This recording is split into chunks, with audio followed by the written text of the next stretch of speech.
Twickenham Film Studios, London, January 7th, 1969. The cavernous soundstage is freezing. The heating system is inadequate, and the high ceilings trap the cold air like a warehouse. 4 men sit on a temporary stage surrounded by cameras, cables, and film crew. They are supposed to be rehearsing for a live television special, but they are not playing music. They are sitting in silence. Paul McCartney breaks it. "I think we should just go around and everyone say what they think should happen." John Lennon, sitting next to Yoko Ono on a single chair, doesn't look up. "I don't care," he says. "Whatever you want." George Harrison stares at his guitar.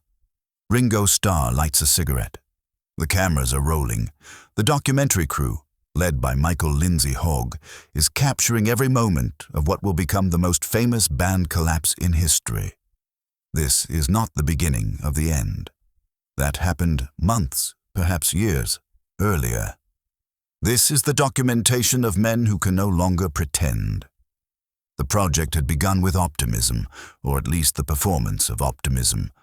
Paul had proposed the idea they would rehearse new songs, perform them live on television, and simultaneously create a documentary about the process. It would be a return to their roots, a reminder that they were still a working band. "Get back to where you once belonged," as the lyrics would eventually say.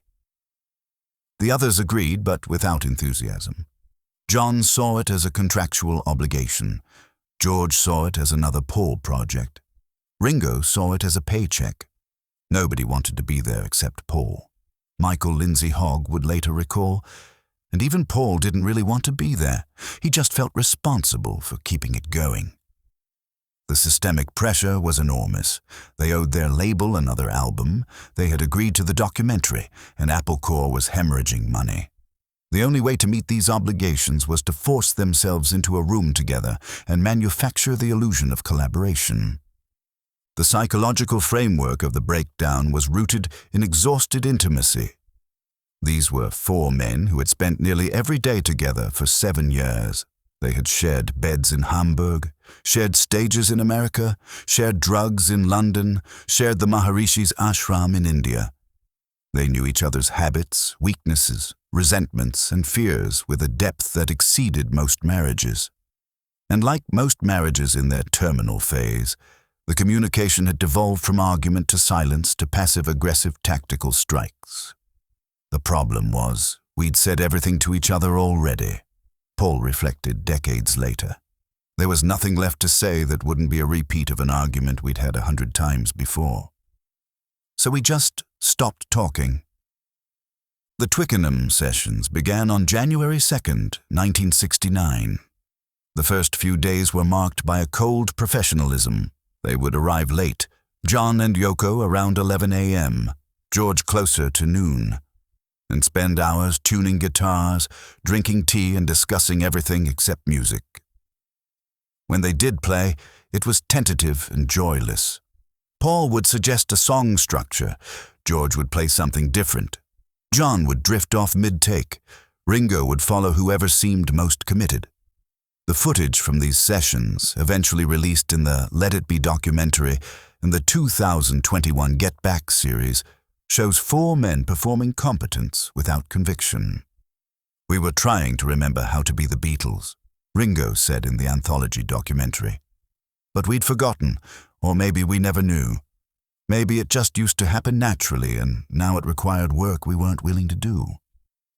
Paul's attempts to organize and structure the sessions were interpreted by the others as controlling behavior.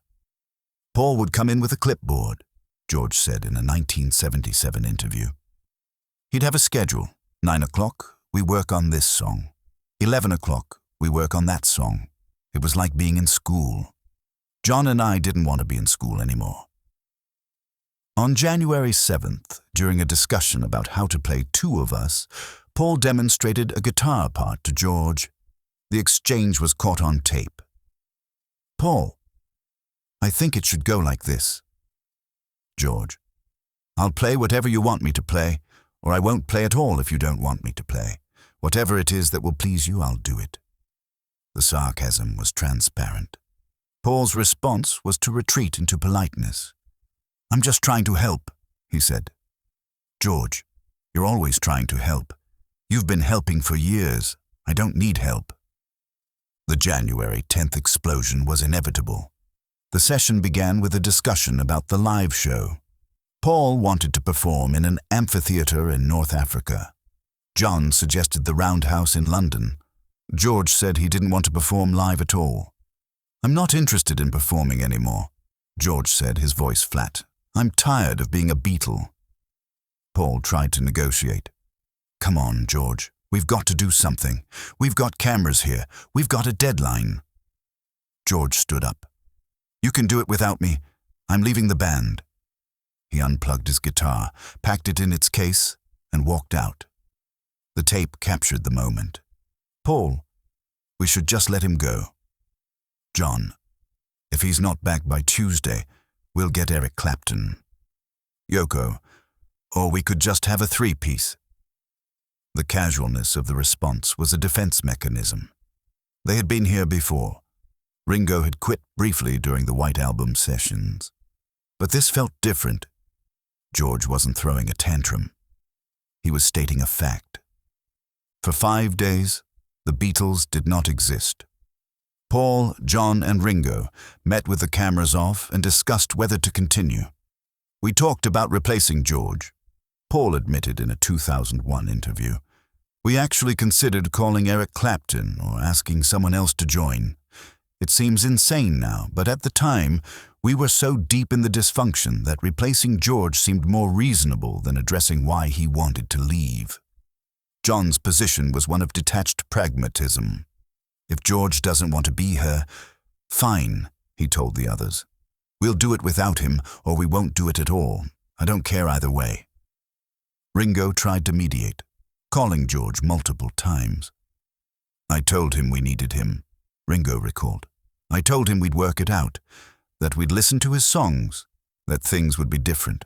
I wasn't sure I believed it, but I said it anyway." The negotiation that brought George back was brokered over dinner at Ringo's house on January 15th. George laid out his terms. No more live performance, no more Twickenham, no more Paul telling him how to play guitar. They would move the sessions to Apple Studios in the basement of 3 Savile Row, work at a more relaxed pace, and give equal time to his compositions. Paul and John agreed, though the agreement was more capitulation than compromise. "We basically said yes to everything George wanted just to get him back," Paul said, "but nobody's heart was in it. We were just going through the motions." On January 21st, they resumed recording at Apple Studios. The atmosphere was marginally better. The space was smaller, warmer, more intimate, but the fundamental problems remained. They were 4 men who no longer wanted to be in the same room. The Apple Studios sessions produced some of their best work and worst behavior. With George's friend Billy Preston on keyboards, functioning as a buffer and mediator, they managed to record "Get Back," "Don't Let Me Down," "Let It Be," and "The Long and Winding Road." But the interpersonal dynamics were toxic. John spent most of his time sitting on the floor with Yoko, contributing minimal effort unless specifically required. John was physically present but mentally absent, George Martin observed in a later interview. He'd show up, play his parts competently, and then retreat into his private world with Yoko. He wasn't mean or difficult. He was just indifferent. The indifference was more damaging than anger. It signaled that John had already left the band psychologically, even if he remained contractually bound. The passive-aggressive tactics escalated. During the recording of "Let It Be," Paul played a piano line he'd been developing for months, a gospel-influenced ballad he intended as a message of hope. John sat in the corner, mocking the lyrics. "Are you singing about your mother or the Virgin Mary?" John asked. "Paul, does it matter?" "John, I suppose not. It's a bit of a granny song either way." The insult was delivered with a smile, but the intent was clear. John had stopped pretending to support Paul's music. George, meanwhile, brought in "I Me Mine." a waltz about ego that he'd written during a dinner party. When he played it for the band, John wasn't even in the building. John and Yoko were on holiday, George said bitterly in Anthology. We recorded it as a three-piece. That's how much John cared about my songs.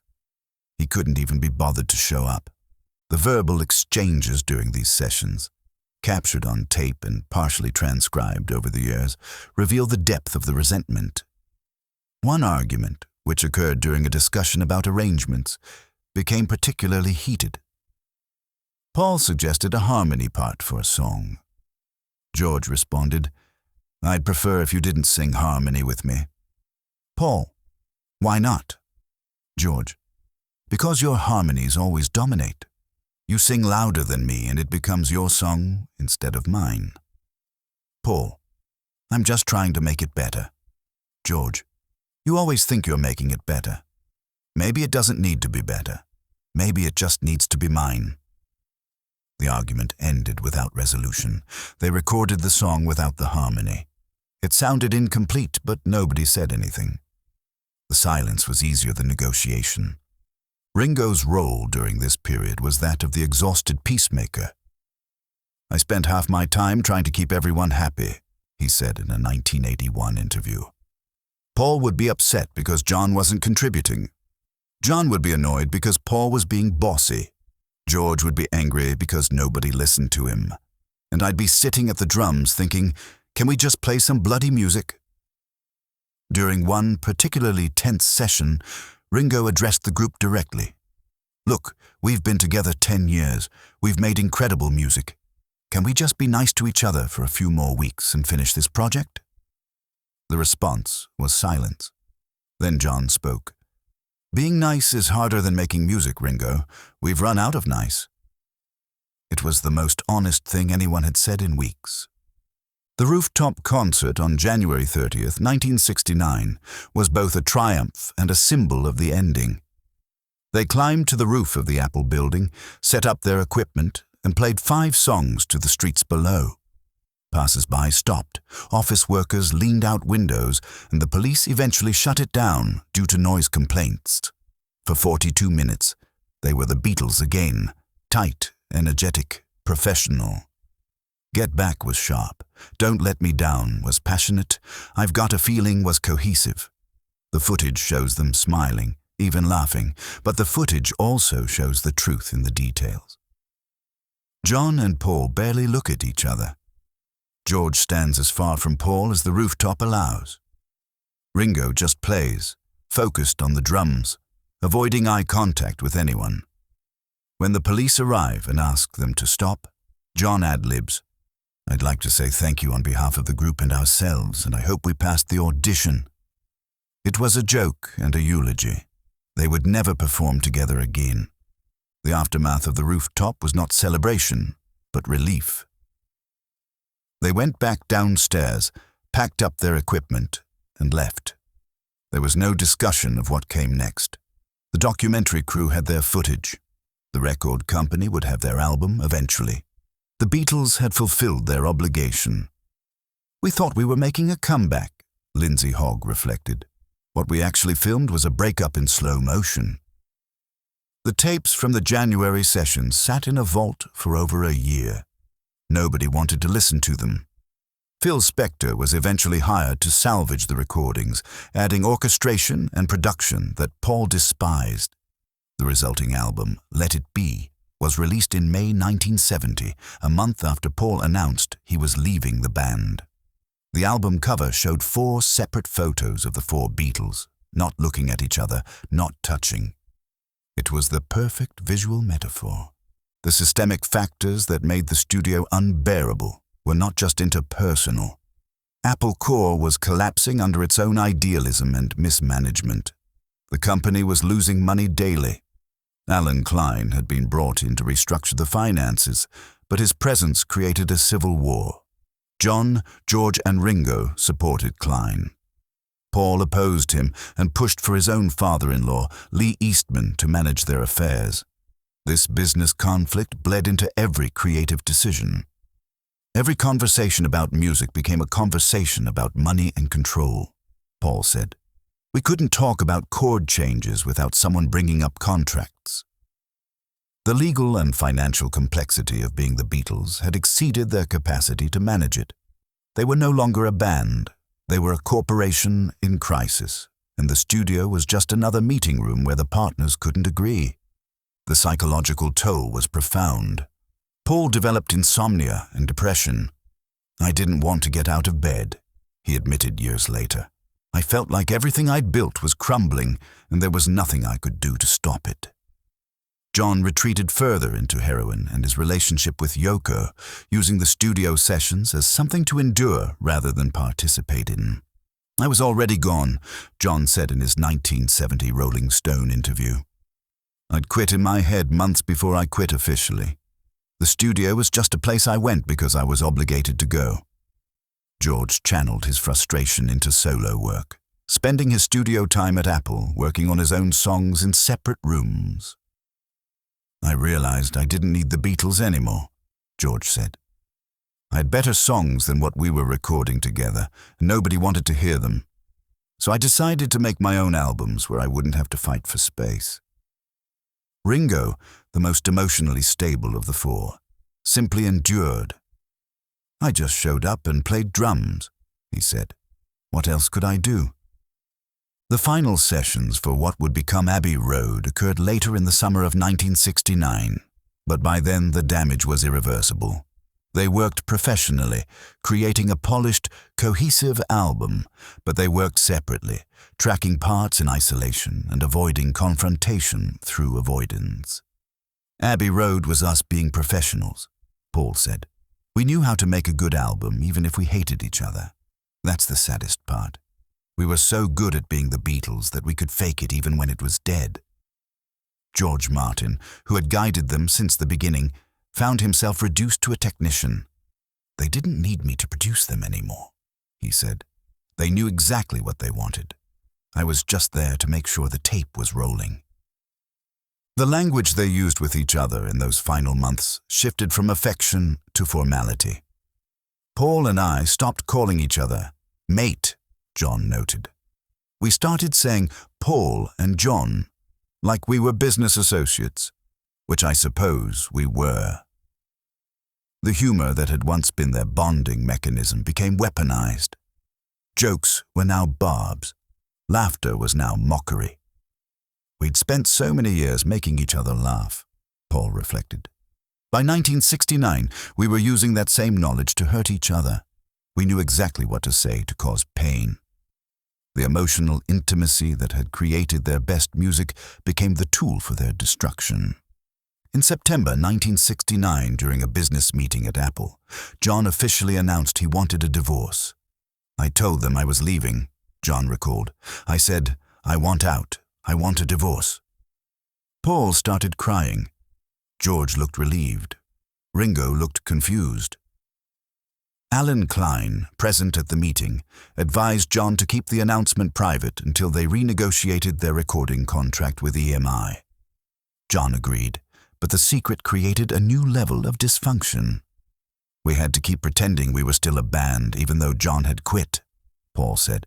"We had to do interviews, release albums, smile for photos. It was grotesque." The final straw for Paul came months later when he realized Klein was never going to allow a clean break. The only way out was through the courts. The studio, which had once been their sanctuary, became their prison. EMI Studios, Abbey Road, Apple Studios.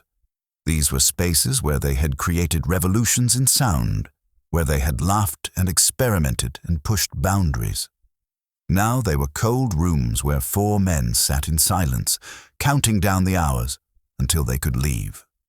"The studio stopped being magical," Ringo said. "It became a job we all hated." The transformation was complete. The alchemy that had turned four working-class boys from Liverpool into the biggest band in the world had reversed. They were no longer transmuting experiences into art. They were simply enduring. Twickenham Film Studios, London, January 31st, 1969. The cameras have stopped rolling. The documentary crew is packing up equipment. The temporary stage is being disassembled. Paul McCartney sits alone in the empty soundstage, his guitar across his lap. He plays a few notes of Let It Be, quietly, to no one. The melody echoes in the cavernous space and dies. He looks around the room, remembering the optimism of 2 weeks earlier, the belief that they could get back to something that had never really existed in the way he imagined. He stands, packs his guitar, and walks toward the exit. Outside, London is grey and cold. John and Yoko drive past in a white Rolls-Royce without waving. George has already left Felicia. Ringo is at a pub. Paul walks to his car alone. The Beatles, as a functioning unit, are over. What remains is the paperwork, the lawsuits, the posthumous releases, the mythology. But in this moment, in this empty studio, there is only silence. The machines are off. The tape has run out. There is nothing left to record except the sound of a door closing, footsteps fading, and the absence where music used to be.